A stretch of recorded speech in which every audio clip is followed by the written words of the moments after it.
Good morning to everyone. Myself Ariba Nazneen. I am from TMRJC Girls 1 Nirmal. Today we are here with the topic of inflorescence. It is very interesting topic. First of all, let us see what is inflorescence. The arrangement of flowers on the floral axis is termed as inflorescence.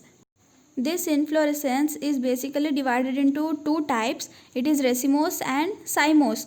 So it is divided on the basis of apex. If the apex gets converted into a flower, then it is cymose, and if it is continues to grow, then it is the racemose.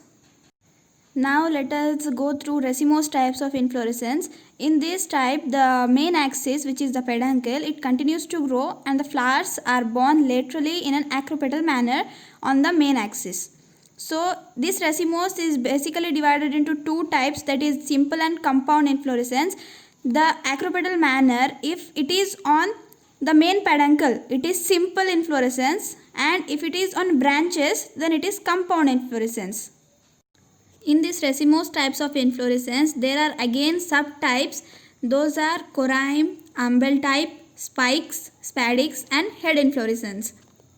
First, corymb. In this corymb inflorescence, all the flowers are brought to the same height due to varied lengths of the pedicels, even though they are born at different nodes. Examples for corymb are cassia and cauliflower.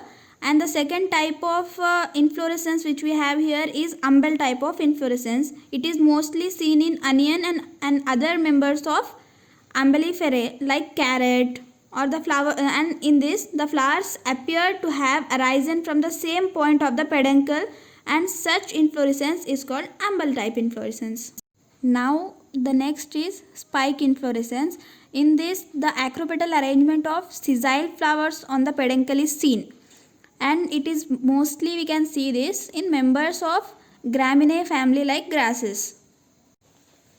The next one is spadix inflorescence.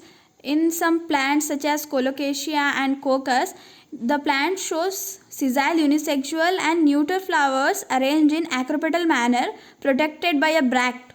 The bract is known as spathe, so that is known as spadix inflorescence. The next and also the last one of racemose inflorescence is head inflorescence.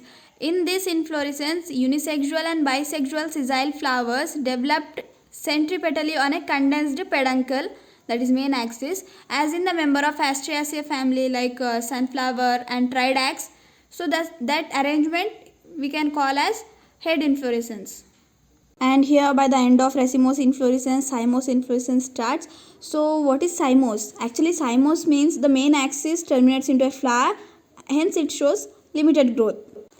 And here the flowers are borne in an basipetal order, either it may be on unbranched or it may be on branched peduncle. And here in Hibiscus rosa sinensis and Dhatura, the peduncle is unbranched and bears a single flower, so it is known as solitary chyme. A three-flower cymose inflorescence found in plants like bougainvillea and jasmine, it is known as cymule. And here whenever the main axis is branched, the cymose type is further divided into three types based on the number of branches formed.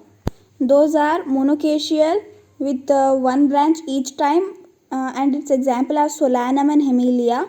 And the next one is dicacial chyme with two branches each time. Its example is ipomia. And next one is polycacial chyme, and it has more than two branches each time, and example is nerium.